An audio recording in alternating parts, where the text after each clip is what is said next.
I can see a lot of you have switched off your videos. I think we all should start our videos. We should not switch them off. We should keep them on. Uh, but now, moving on to the next segment of the day, we have a very, very special person with us today, the chief guest for the 23rd edition of I.I.M.U.N Digital Conference. I will first introduce this person. The chief guest for today is Dr. Youssef Mahmoud, who is a Tunisian national who has served as a senior official of the United Nations as the Under Secretary General. He is currently the senior advisor to the International Peace Institute, a prominent think tank. Following an academic career, Dr. Mahmoud joined the United Nations in 1981. He has held diverse occupations with the organization around the world. Among other senior roles, he has served as a director in the UN Department for Political Affairs and has been UN Resident Coordinator in Guyana. From 2007 to 2010, he was the executive representative of the UN Secretary General in Burundi, heading the peace building office in that country. In 2010, he served as the special representative of the Secretary General and head of the peacekeeping operations in Central African Republic and Chad. Dr. Mahmoud has moreover served in distinguished groups of experts to review UN operations, including the High Level Panel on Peace Operations, which reported in 2015. He continues to be an eminent authority on UN peace operations and sustaining peace, particularly in Africa. We are very proud and honored to have Dr. Youssef Mahmoud with us today. Dr. Youssef, can you just unmute? Thank you. Can you hear? Yes, yes, we can hear you loud and clear. Thank you, Rishi. Thank you for inviting me. This is an honor to be invited to India's international movement or model to unite nations. I like that, unite nations, because they are not united. So there is a lot of work that needs to be done. I wish to greet you all. Good morning, good afternoon, good evening, wherever you happen to be. I have enjoyed the segment that just concluded. It was wonderful and energizing for me from New York at 6 a.m. in the morning. So it was wonderful. Thank you for the animator of this segment. I wish to make essentially three main points. So, sir, sorry for interrupting. Hello, sir. Yes. So, sorry for interrupting you. I did not mean to do that, but we have prepared a short video presentation, if you don't mind, about the organization. I'm sorry, say that again? We have prepared a short video presentation about the organization. So if you don't mind, we'll just... Of course, of course. Okay. Just a second, we will just share the screen.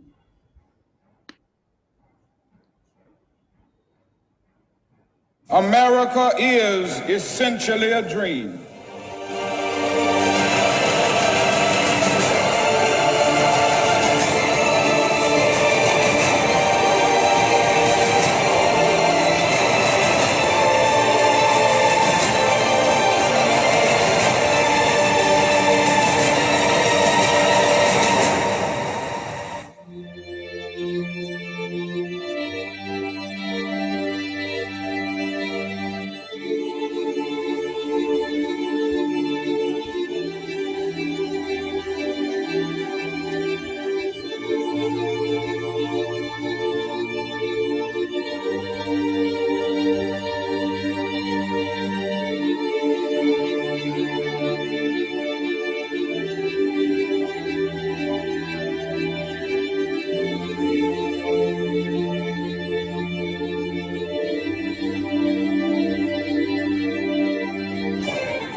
choice. We are the voice. The future of India is here.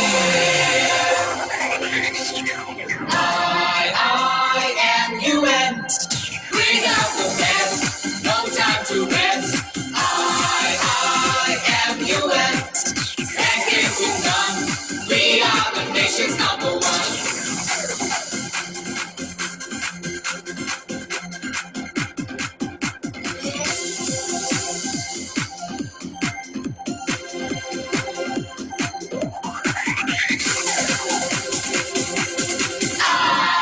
I.I.M.U.N.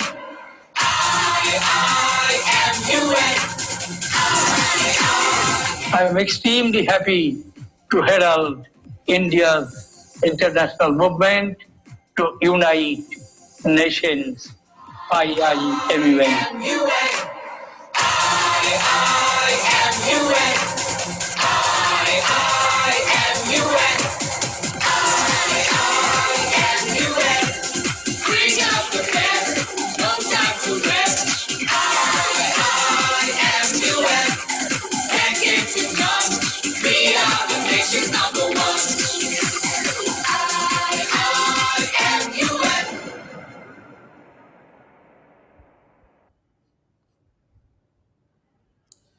Thank you so much for saying that, sir. Over to you, sir. You can continue with your speech. Yes. So just a second. Can you just unmute yourself?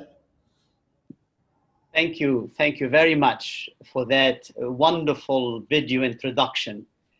It's comforting to see my good friend and former colleague, Dr. Shashi Tharoor, with whom we worked very closely when we were both in the peacekeeping department under the leadership of Kofi Annan. It's an uplifting video. Thank you for that. And so I was asked to talk about multilateralism and the state of multilateralism. And I wish to make essentially 3 points.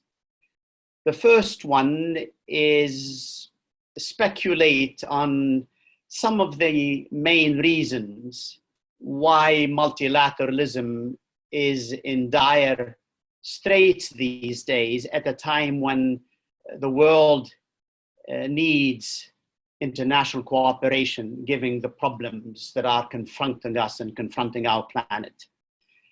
Second, share with you a couple of examples of initiatives that states and non-state actors are engaged in to shape the new future of multilateralism. And finally, what does this debate about multilateralism mean for you, young leaders, young dreamers, young I.I.M.U.N. Participants? So that is essentially my roadmap, and I'll endeavor to do it within the 20 minutes that I was allotted.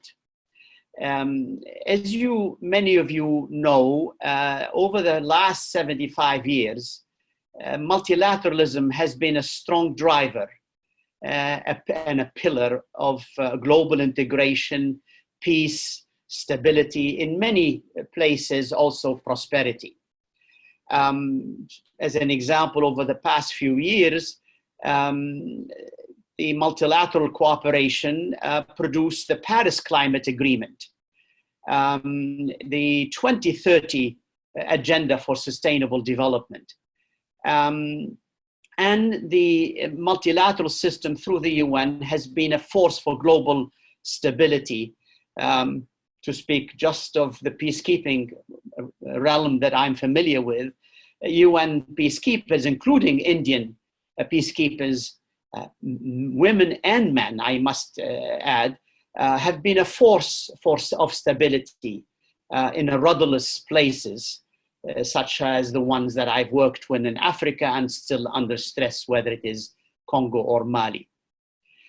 And yet this multilateral order that has produced so much good over the past 7 decades or so is under stress and is experiencing its gravest crisis. its institutions, its norms and principles have been under sustained and at times deliberate attack.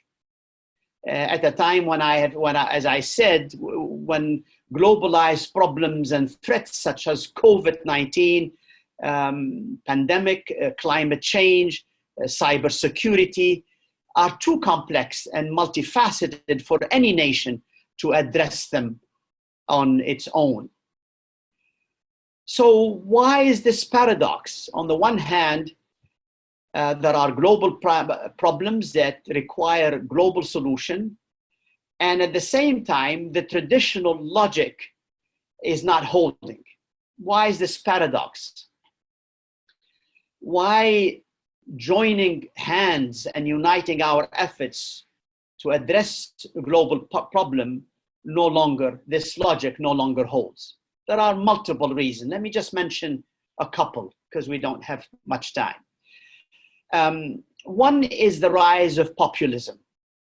Globally, politicians have leveraged populist movement discontent with globalization to seize power. And once in office, instead of addressing the sources of this discontent and alienation, they stoke anti-globalist sentiments. For them, globalists are these somehow cosmopolitan elites at the head of various international institutions that seek to destroy national sovereignty. At the last UN General Assembly, President Trump declared that the future does not belong to globalists, but to patriots, confusing globalization with multilateralism. The globalization refers to the increasing flow of goods, services, and capital, labor, data, and ideas across borders. Whereas the latter, multilateralism,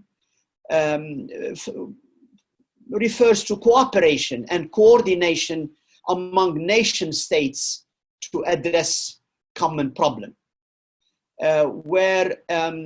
Nonetheless, such a statement as that of President Trump's have proved potent, convincing a large number of voters that multilateral cooperation serves the interests of the elites at the expense of the people, between a quotation mark. Speaking of the United States, by the way, which is the world's leading superpower, which was regarded for a long time as a key guarantor of this global rules-based system, has deliberately weakened it across several fronts over the past few years. From climate change, where they withdraw from climate change agreement, nuclear non-proliferation, to the respect for human rights, free trade, and health security. The US withdrawal from, let's say, the Human Rights Council, and most recently the WHO, when the pandemic is raging, are additional example of this disdain for multilateral organization that the US, at least the current administration, feels are biased to the interest, towards the interests of other nations, and therefore does not serve America's first foreign policy vision. The other reason why there is this paradox, this disconnect between the needs for multilateral cooperation and this introversion, this isolation, this enmity towards multilateralism, is geopolitics, is power politics, the politics among the major powers who use power to advance their own rules. And these this involve the United States, China, and Russia. Their recent feuding has sucked the oxygen of international cooperation. A disease that does not respect borders was not enough to breathe life into this cooperation. And I'm talking, of course, the disease, the COVID. This feuding has utterly paralyzed the world body that was meant to address this disease and many other global challenges. As evidence, I wish to cite the lapse of 2 months that took the Security Council to agree to endorse the UN Secretary General call for global ceasefire in conflict zones under its agenda. I can multiply the examples of why this disconnect exists between the existing multilateralism and why it is paralyzed and the problems that are facing the planet. Now, obviously, there are efforts that are underway to address this paradox. And at the global level, the biggest actor has been the UN Secretary General, who has used his pulpit to urge international cooperation and urge unity in the face of the mountain of global problems. And he continues to be one of the few international leaders who understands the need and the breadth of the challenges ahead. And he has spoken out in unusually frank terms, I must say. For example, his call for a 2 billion drive for aid to developing countries to help them cope with the coronavirus. His call to action to the UN Human Rights Council to stem the hemorrhaging of human rights across the globe. There is hope, therefore, there is hope that the SG's frank call and efforts will get a boost after member states sign on at the forthcoming UN General Assembly that will start on the 21st of this month, the sign on a declaration aimed at reviving global commitments to multilateralism with the UN at its center. This declaration, as many of you know, is part of the UN 2020 initiative dedicated to using the 75th anniversary of the United Nations this year as an opportunity to take stock and strengthen the UN system in partnership with civil society, governments, for a UN that is people-centered. Parallel to this initiative, other efforts are taking place, such as the Alliance of Multilateralism, led by France and Germany, with the support of other countries, aimed at restoring faith in multilateral cooperation and credibility in a rule-based world order. Another idea that is being floated and initiated a couple of years ago is an initiative by 9 democracies, including Japan, Germany, Austria, and Canada, which together generate almost a third of the world GDP, to form what they call a committee to save the world order. The idea is that although the US is absent, even though it's dominant in world affairs, other countries, which are American allies, can step in and get things done. There are other initiatives at the global level, but I won't mention them because the time is short.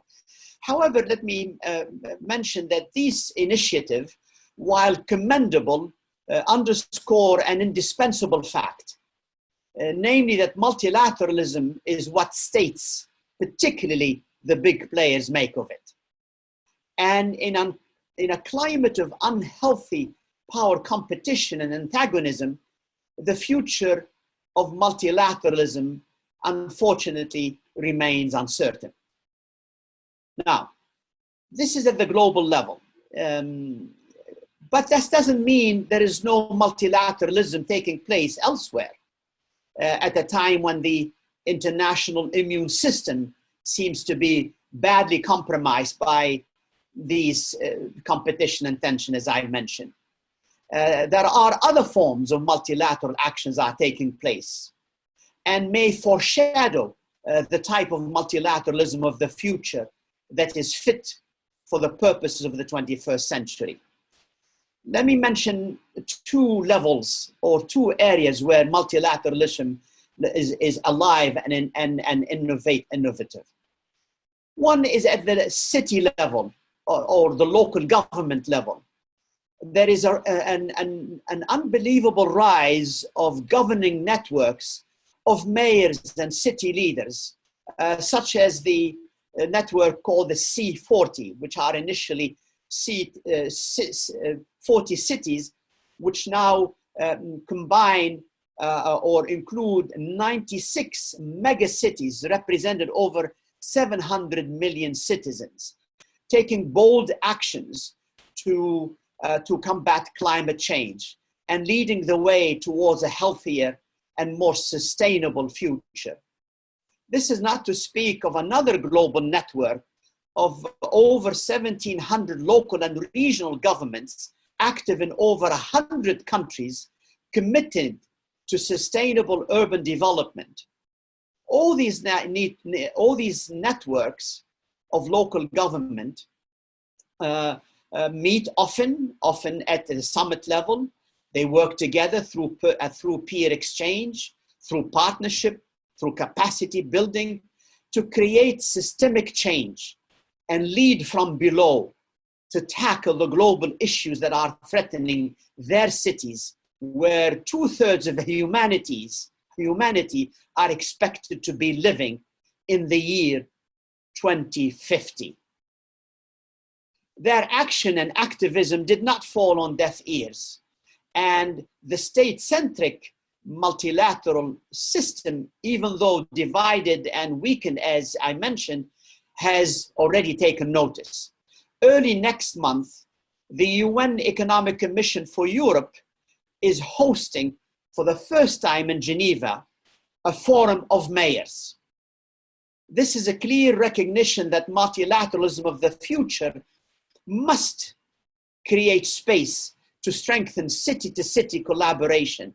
It must include mayors and urban leaders in its decision-making spaces. It's one way of bringing back we the peoples into the multilateral system. We the peoples being the first three words of the UN Charter.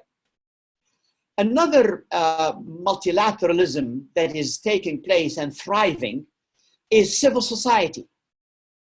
Just like you, the Indian international movement to unite nations, led by young people like yourself that are rising up and mobilizing and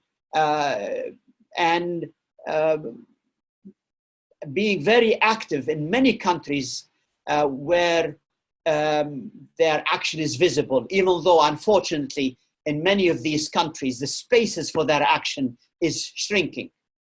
Nonetheless, they are using information technology to make their voices heard across borders, and they are continually innovative.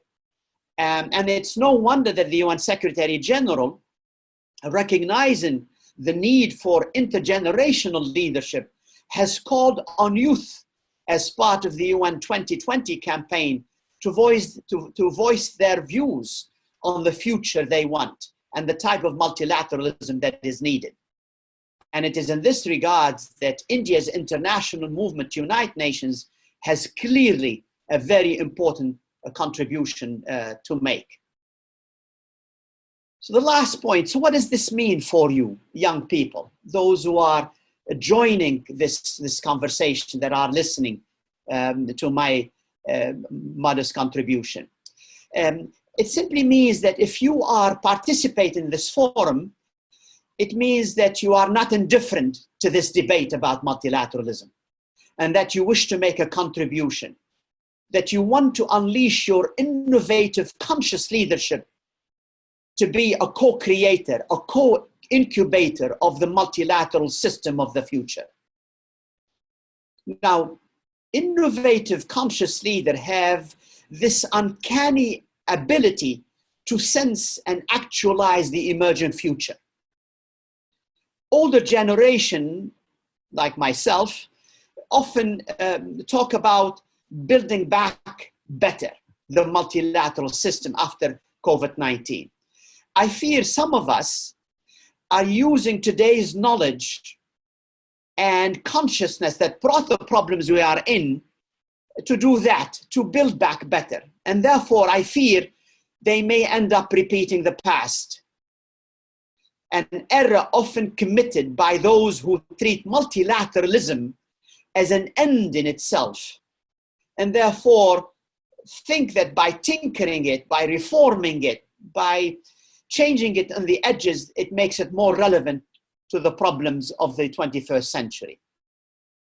So as you imagine the new rule-based multilateral system fit for the 21st century, here are some guiding questions you may wish to collectively contemplate. One question is, what are the major normative institutional gaps that the global governance of today, or at least the future governance, need to address? What essential rules or general principle are needed to ensure a minimum level of cooperation and coordination, leaving it a policy freedom to various nations to adapt it as they see fit? Another question, maybe the last but one question, is, should non-state actors, like I've just mentioned, including civil society and the private sector, how should they be mobilized in order to advance global normative change and catalyze collective action? And what role do you want the Secretary General, and particularly the United Nations, but the UN leadership to play to advance a reform of the international institutional system so it is fit for purpose in the 21st century? I stop here. Thank you very much. Thank you very much, sir, for those kind words and for shedding light on the 21st century multilateralism, populism, and the role of UN and civil society in today's time. Uh, there are a lot of questions, but we will take a few if you don't mind. Definitely. Okay, so first question is by Harsh Ranjan. Harsh, if you could just unmute yourself and ask your question. Thank you. Good evening, sir. So my question is, in this time of the pandemic, where due to loss of trust, the multilateralism and multilateralism has decreased and deglobalization has increased, what we as the youth should do to help countries come together, like the mayors of C40 did? Yes. Yes. Do you wish to take a few more questions and I lump them together, or one at a time? What is your advice? So whatever you are comfortable with, if you want to. Let's take maybe one or two more questions, and then I'll do my best to save time to address them. Okay. Okay. So the next question is by Aditya. Hi Aditya, if you can just unmute yourself and address your question. Hello, am I audible? Yes, Aditya, you're audible.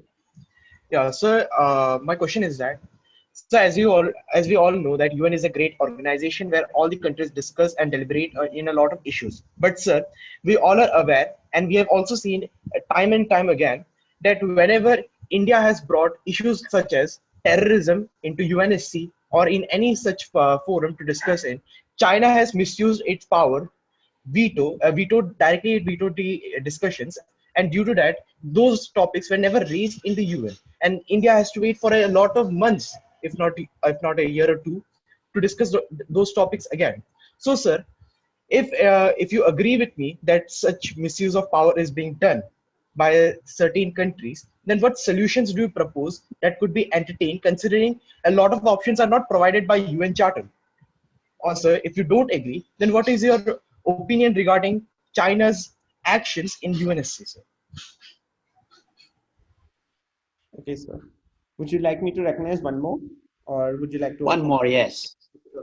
The next question is by delegate representing United Nations.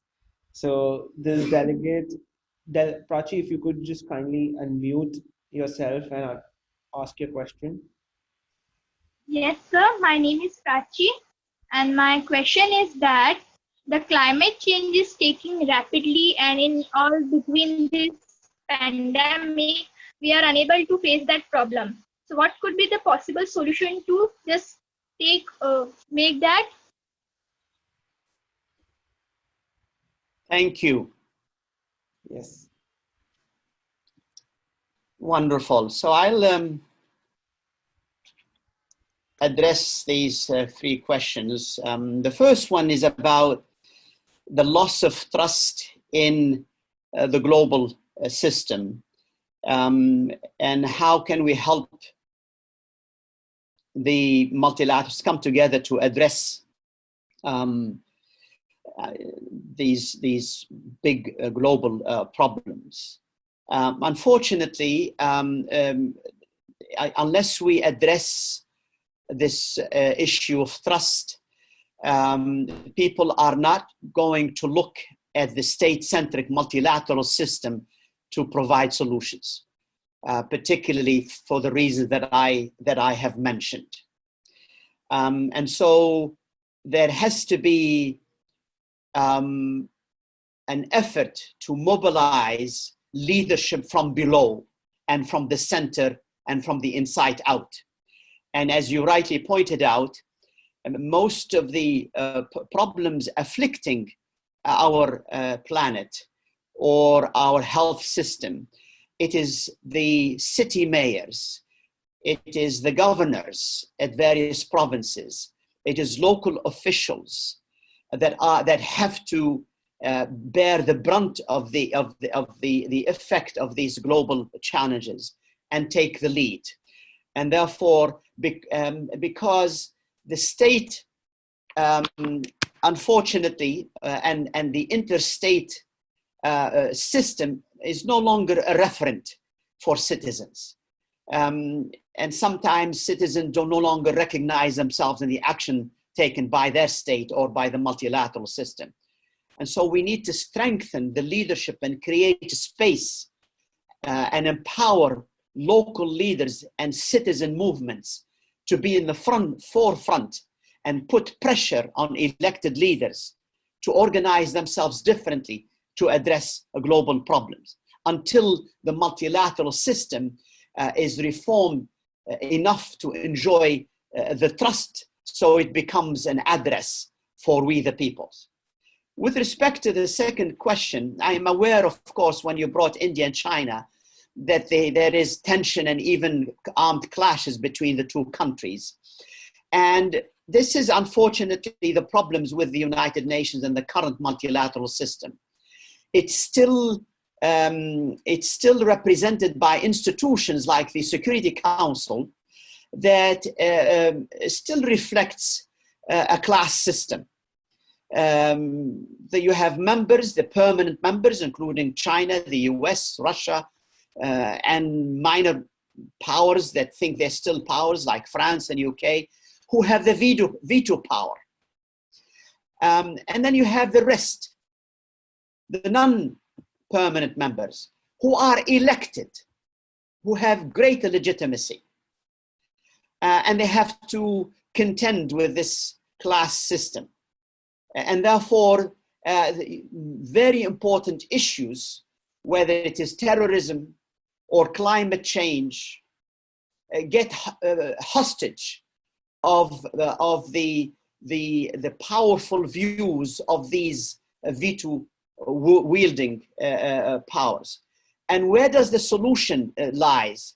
Well, the solution lies in the 10 elected members who, to give an example of what happened when the Security Council was paralyzed and was unable to support this UN Secretary General's call for a global ceasefire, it is the UN elected, it's the elected members of the Security Council, the 10, that mobilized themselves and shamed the P5 to take action, and finally, after 2 months, adopting a resolution endorsing the Secretary General's call for global ceasefires. So unfortunately, unless we reform the UN Security Council so it becomes more inclusive, more representative of Asia and in Africa, we will continue to face these type of problems that the second the second participant has asked. The third is climate change. And what are the possible solutions in light of this paralyzed multilateral system? And even though climate change agreement was truly a milestone, you had the US that has withdrawn from it. And so what are the possible solutions? The possible solution is you, the citizens, the engaged citizens. The possible solution is the partnership between organized citizens, city mayors, and the private sector.